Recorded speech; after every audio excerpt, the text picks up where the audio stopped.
আজ আমরা পড়ব নরহরি দাস চতুর্থ শ্রেণীর বাংলা উপেন্দ্র কিশোর রায়চৌধুরীর লেখা নরহরি দাস। ঠিক আছে।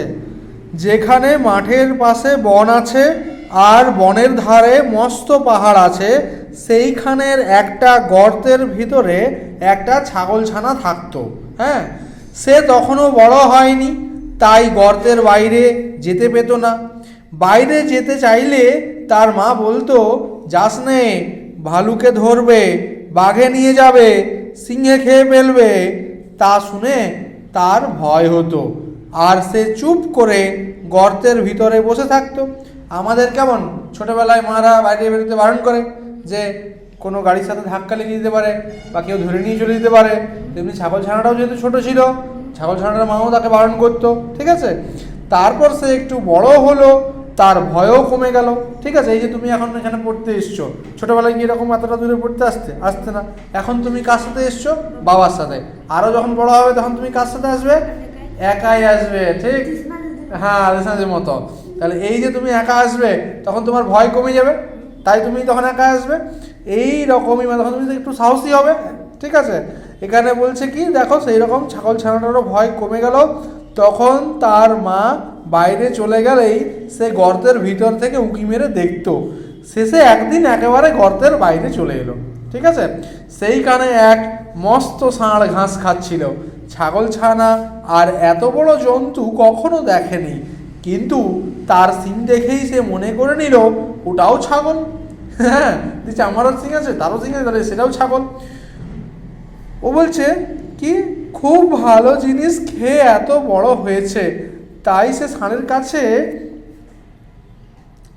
মানে কি ভাবছে বুঝতে পারছো, যে ছাগল ছানাটা ভাবলো যে ওইটাও ছাগল, কিন্তু খুব ভালো জিনিস খেয়েছে, যার ফলে সে এত বড় হয়েছে। হ্যাঁ, এবার বলছে যে তাই সে ষাঁড়ের কাছে গিয়ে জিজ্ঞেস করলো, হ্যাঁ গা, তুমি কি খাও?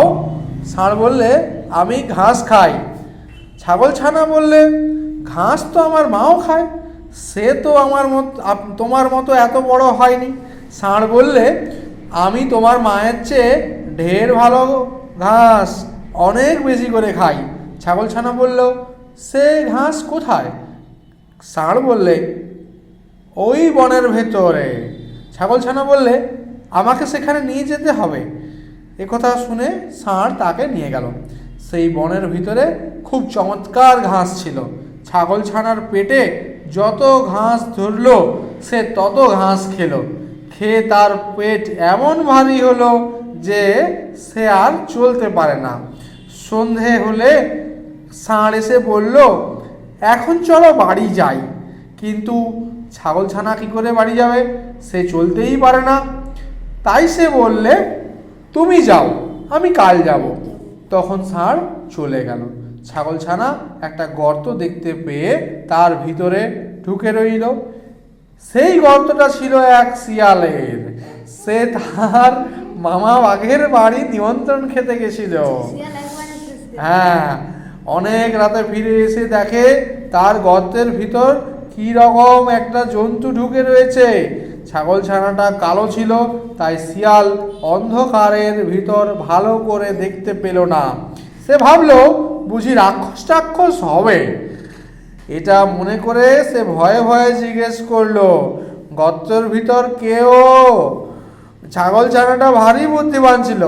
সে বললে, লম্বা লম্বা দাড়ি, ঘন ঘন নাড়ি, সিংহের মামা আমি নরহরি দাস, 50 বাঘে মোর এক গ্রাস। মানে এক গ্রাস আছে 50টা বাঘ খায়। হ্যাঁ, শুনেই তো শিয়াল বাবা গো বলে সেখান থেকে দে ছুট। এমন ছুট দিল একেবারে ওখানে গিয়ে তবে সে নিঃশ্বাস ফেললে। ঠিক আছে। একেবারে বাঘের ওখানে গিয়ে, মানে যেহেতু সে বাঘ মামার কাছে নিমন্ত্রণ খেতে গেছিল, সেইখানে গিয়ে আবার নিঃশ্বাস ফেলে। বাঘ তাকে দেখে আশ্চর্য হয়ে জিজ্ঞেস করলে, কি ভাগ্নে, এই গেলে আবার এখনই এত ব্যস্ত হয়ে ফিরলে যে? শিয়াল হাঁপাতে হাঁপাতে বললে, মামা, সর্বনাশ তো হয়েছে। আমার গর্তে এক নরহরি দাস এসেছে। সে বলে কিনা যে 50 বাঘে তার এক গ্রাস। তা শুনে বাঘ ভয়ানক রেগে বললে, বটে, এত বড় আস্পর্ধা, চলো তো ভাগ্নে, তাকে দেখাবো কেমন 50 বাঘ তার এক গ্রাস। শিয়াল বললে, আমি আর সেখানে যেতে পারবো না। আমি সেখানে গেলে যদি সেটা হাঁ করে আমাদের খেতে আসে, তাহলে তুমি তো 2 লাফেই পালাবে। আমি তো এমন ছুটতে পারবো না, আর সে বেটা আমাকেই ধরে খাবে। বাঘ বললে, তাও কি হয়, আমি কখনো তোমাকে ফেলে পালাবো না। শিয়াল বললে, তবে আমাকে তোমার লেজের সঙ্গে বেঁধে নিয়ে চলো। শিয়াল বাঘকে বলল, হ্যাঁ, যে আমাকে তাহলে বেঁধে নিয়ে চলো। তখন বাঘ তো শিয়ালকে বেশ করে লেজের সঙ্গে বেঁধে নিয়েছে। আর শিয়াল ভাবছে, এবারে আর বাঘ মামা আমাকে ফেলে পালাতে পারবে না। এমনি করে তারা দুজনে শিয়ালের গর্তের কাছে এলো। ছাগলছানা দূর থেকেই তাদের দেখতে পেয়ে শিয়ালকে বলল, দূর হতভাগা, তোকে দিলুম 10 বাঘের কড়ি, 1 বাঘ নিয়ে এলি লেজে দিয়ে দড়ি। হ্যাঁ, শুনেই তো বাঘের প্রাণ উড়ে গিয়েছে। সে ভাবলে যে নিশ্চয়ই শিয়াল তাকে ফাঁকি দিয়ে নরহরি দাসকে খেতে দেওয়ার জন্য এনেছে। সে ভাবছে কি যে মনে, হ্যাঁ, মানে তাকে বলছে তুমি চলো, মানে ও ভাবছে যে শিয়াল হয়তো, হ্যাঁ বলে না এরকম, যে কি ভাবছে যে শিয়াল হয়তো বাঘকে নিয়ে এসেছে, না আমাকে কেন খাবে, চলো বাঘকেই খাবে, এরকম একটা ব্যাপার। হ্যাঁ, তো বলছে যে তারপর সে কি আর সেখানে দাঁড়ায়, সে 25 হাত লম্বা এক লাফ দিয়ে শিয়ালকে শুদ্ধ নিয়ে পালালো। শিয়াল বেচারা মাটিতে আছাড় খেয়ে, কাঁটার আঁচড় খেয়ে, ক্ষেতের আলে ঠক্কর খেয়ে একেবারে যায় আর কি। শিয়াল চেঁচিয়ে বললে, মামা আল। তা শুনে বাঘ ভাবে বুঝি সেই নরহরি দাস এলো, তাই সে আরো বেশি করে ছোটে। এমনি করে সারা রাত ছুটোছুটি করে সারা হলো। সকালে ছাগলছানা বাড়ি ফিরে গেল। শিয়ালের সেদিন ভারী সাজা হয়েছিল।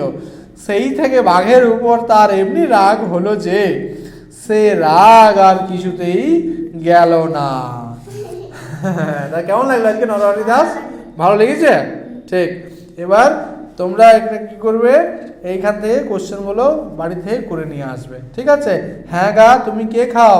ছাগলছানা ষাঁড়কে কি ভেবে এমন প্রশ্ন করেছিল? হ্যাঁ, ছাগল ভেবে এমনি প্রশ্ন করেছিল।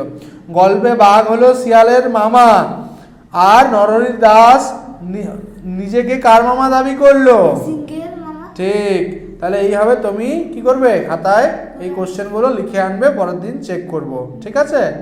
ওকে।